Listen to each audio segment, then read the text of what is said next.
आज पढ़ाई हो रही है हेडिंग अध्याय 14 में। हेडिंग है संस्कृति के सिद्धांत, theories of culture. Theories of culture exam में आएगा। संस्कृति के सिद्धांत से क्या समझते हैं, अथवा संस्कृति के सिद्धांत का क्या अर्थ है, तो संस्कृति के सिद्धांत का कोई एक परिभाषा लिखिए।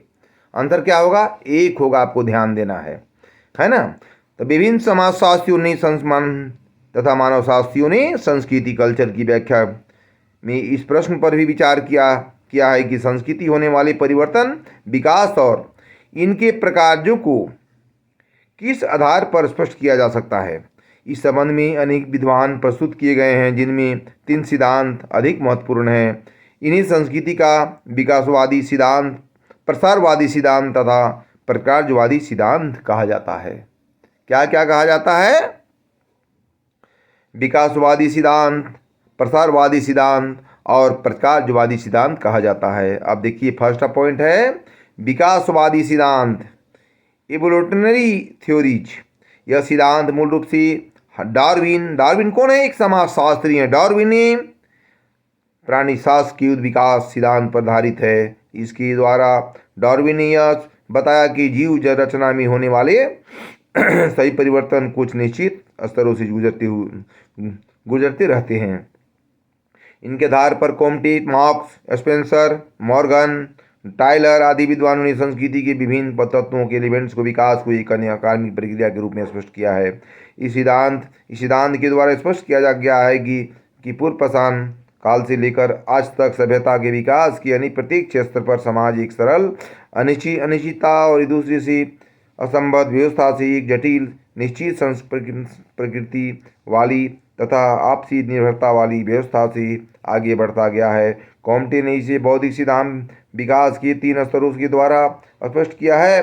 कार्ल मार्क्स ने बताया कि किस प्रकार सामंतवादी व्यवस्था से हम पूंजीवादी व्यवस्था की ओर आगे बढ़ते हैं, जबकि मॉर्गन ने जंगली स्तर, बर्बरता के स्तर तथा सभ्यता के स्तर के द्वारा सभ्यता में होने वाले परिवर्तन को स्पष्ट किया है। इस सिद्धांत की समर्थक यह मानते हैं कि आरंभ में संस्कृति के अंग इतनी सरल और आपस में निर्भर होते हैं कि इन्हीं सरलता से दूसरे से अलग नहीं किया जा सकता है। धीरे धीरे विशेषीकरण की प्रक्रिया के कारण संस्कृति के अंग एक दूसरे से अलग होते गए और आगे चलकर आपसी निर्भरता पहले से अधिक हो जाती है। इसे क्योंकि कोई भी व्यक्ति अकेले ही अपनी ज़रूरतों को पूरा नहीं कर सकता है। कोई व्यक्ति अपनी ज़रूरत को अकेले पूरा नहीं कर सकता है। आप देखते हैं कि किसी भी कार्य को करने के लिए अकेले, को भी घर में कोई भी फंक्शन करते हैं, अकेले आपसे होता है? नहीं होता है।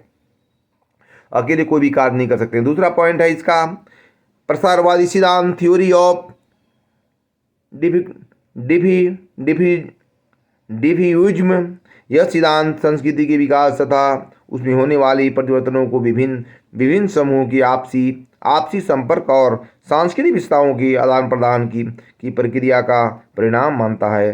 शाब्दिक रूप से प्रसार का अर्थ होती है फैलना। इसका अर्थ यह है कि जब किसी स्थान अथवा क्षेत्र में संस्कृति के कोई तत्व विकसित होते हैं, तब वहाँ पर उसका अपने आसपास के क्षेत्रों में फैलाया जा सकता है। और शुरू से ही, उदाहरण के लिए, भारत में जब बौद्ध धर्म से संबंधित अनेक नए विचारों और मूल्यों का विकास हुआ, तब से इसका प्रसार हो रहा है। और स्मिथ ने मिस्र की संस्कृति का उदाहरण देते हुए यह बताया है कि एक स्थान पर संस्कृति के जो तत्व विकसित होते हैं, उनका धीरे धीरे दूसरे क्षेत्रों में प्रसार होने से संस्कृति में परिवर्तन होने लगता है।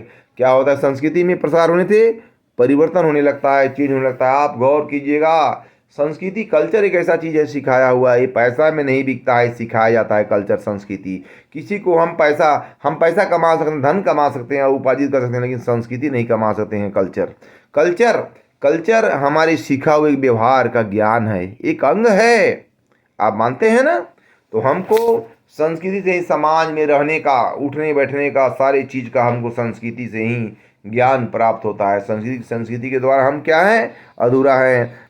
क्लार्क विस्लर ने दुनिया को अनेक सांस्कृतिक क्षेत्रों में विभाजित करके यह स्पष्ट किया है कि प्रति क्षेत्र में संस्कृति के तत्व विशुद्ध रूप से होते हैं, जबकि कुछ तत्व दूसरों संस्कृतियों से प्रसारित होने के कारण निश्चित प्रकार के पाए जाते हैं। इसके बाद एक सीमा क्षेत्र आती है जहाँ पर किसी विशेष संस्कृति के तत्वों का कोई प्रभाव नहीं पड़ता है। तीसरा है पॉइंट प्रकाशवादी सिद्धांत, है ना, फंक्शनल थ्योरी। इस सिद्धांत के प्रमुख प्रतिपादक मेलिनोवस्की तथा रेडक्लिफ ब्राउन है। मेलिनोवस्की ने बताया है कि संस्कृति का विकास मनुष्य की बहुत सी शारीरिक, मानसिक और बौद्धिक जरूरतों को पूरा करने के लिए हुआ है। इसी के फलस्वरूप संस्कृति कल्चर के अनेक तत्वों एलिमेंट्स का विकास हुआ है।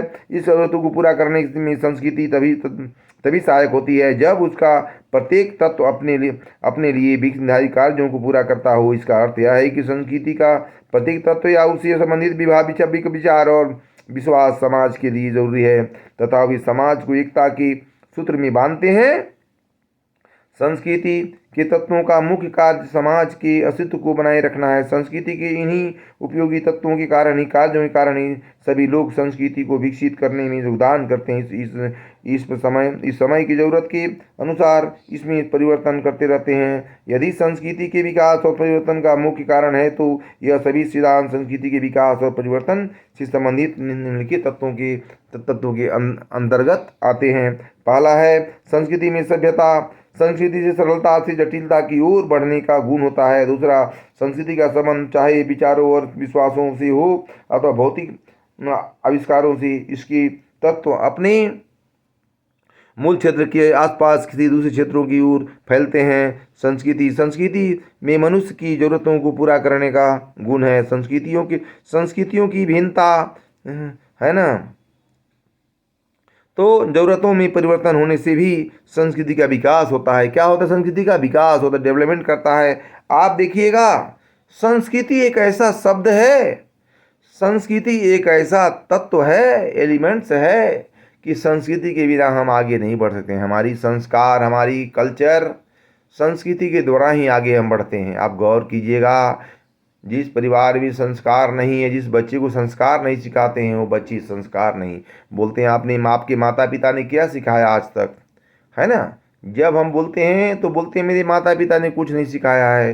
तो हम बच्चे को कल्चर के बारे में सिखाते हैं। हमारी कल्चर जो सभ्यता है, आरंभ से ही हमारे जो होली त्यौहार, रामनवमी का त्यौहार, सरूल, ईद, हमारे तरह तरह के प्रत्येक जाति के लिए तरह तरह की हमारी परंपराएं, संस्कृति होती आ रहा है। उस संस्कृति को हम बचा के रखेंगे।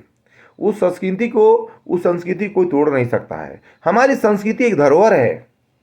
उस धरोहर के अंतर्गत हम अपने को बचा के रखेंगे और आगे बढ़ाने की कोशिश करेंगे, तो हमारा देश और समाज आगे बढ़ेगा, हम आगे बढ़ेंगे। मेरा ये सिद्धांत है। और जब तक हम नहीं आगे बढ़ेंगे तब तक हमारा देश, हम सिद्धांत आगे नहीं बढ़ेंगे। बस आज इतना ही।